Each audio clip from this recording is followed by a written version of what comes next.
बिहार विधानसभा चुनाव में हुई करारी हार और पारिवारिक कलह के बाद अब तेजस्वी यादव की मुश्किलें विधानसभा में भी बढ़ने वाली है। तेजस्वी यादव को सिर्फ बाहर ही नहीं बल्कि विधानसभा के अंदर भी कई चुनौतियों का सामना करना पड़ सकता है। क्या क्या चुनौतियां उनके सामने आएंगी, इस बारे में आगे हम आपको सब कुछ विस्तार से बताएंगे। लेकिन उससे पहले नमस्कार, मेरा नाम विष्णु है और आप देख रहे हैं जनता जंक्शन। आपको बता दें कि विधानसभा चुनाव में हुई महागठबंधन की करारी हार और तेजस्वी यादव के परिवार से उठ रहे कलह के बाद अब तेजस्वी यादव की मुश्किलें विधानसभा के अंदर बढ़ने वाली है, क्योंकि महागठबंधन ने मिलकर यह डिसाइड किया है कि भाई विपक्ष का नेता अगर कोई बनेगा तो वो तेजस्वी यादव होंगे।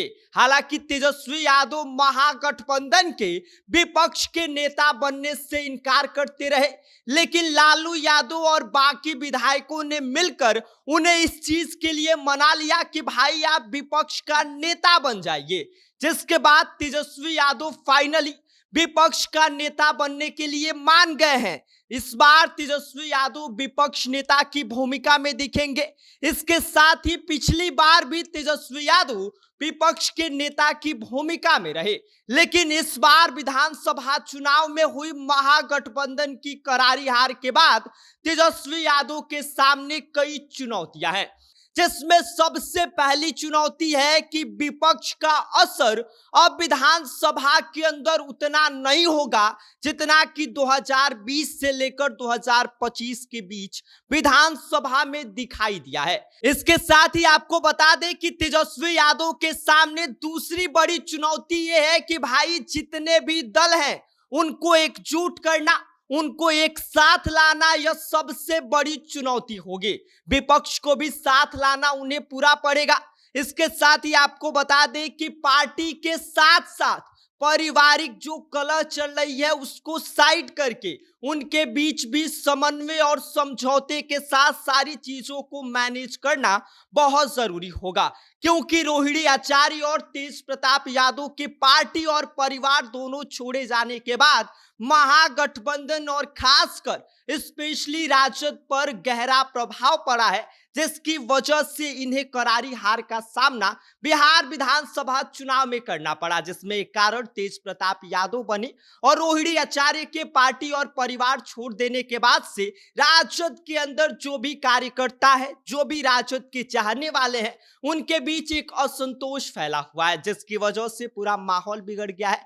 तो तेजस्वी यादव को खासकर इस माहौल को शांत करना होगा और सबको एक साथ लाकर एक बार फिर से अपनी मजबूती साबित करनी पड़ेगी। इसके साथ ही आपको बता दें कि तेजस्वी यादव को खासकर स्पेशली इस बात पर ध्यान देना होगा कि जो भी दागी विधायक है, जो भी दागी नेता है, उन पर तुरंत एक्शन लेना। जिन पर भी गंभीर आरोप लगे हैं उन्हें उन पर तत्काल प्रभाव से कार्यवाही करना, चाहे वो कोई भी हो। स्पेशली उनको अपनी पार्टी से दूरी बनाए रखना उनके लिए जरूरी होगा, वरना इस बात को लेकर विधानसभा के अंदर उन्हें खासा परेशानी झेलनी पड़ सकती है। और अगला ये है कि एमवाई जो समीकरण उनका बिखरा हुआ है, उस एमवाई समीकरण को भी मजबूती के साथ अपनी ओर करना पड़ेगा, क्योंकि बिहार विधानसभा चुनाव की वजह से तेजस्वी यादव का जो एमवाई समीकरण है, जिस पर वो गर्व कर रहे थे, वो एमवाई समीकरण इस बार टूट गया है।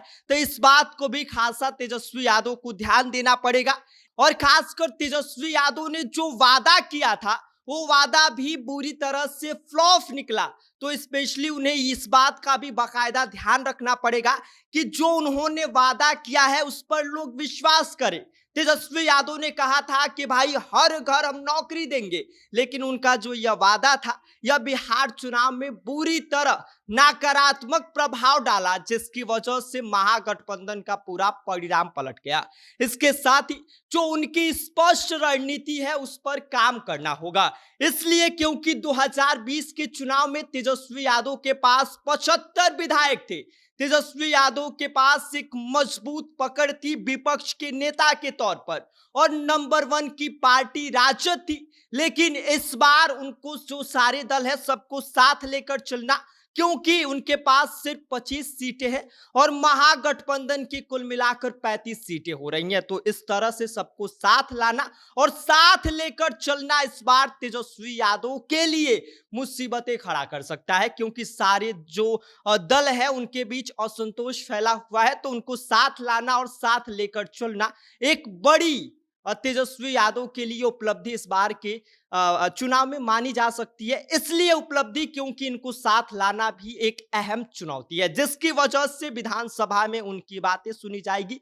नहीं तो उनकी बातों का भाई इस बार बाकी जो दल है वो थोड़ा सा अनसुना कर सकते हैं, क्योंकि उनके पास विधायकों का जो पावर ज्यादा होनी चाहिए थी, इस बार वो घटकर कम हो गई है। बाकी इस पूरी खबर पर आपका क्या कहना है, आप क्या सोचते हैं, आप हमें कमेंट कर सकते हैं। आप देख रहे हैं जनता जंक्शन, मेरा नाम विष्णु है।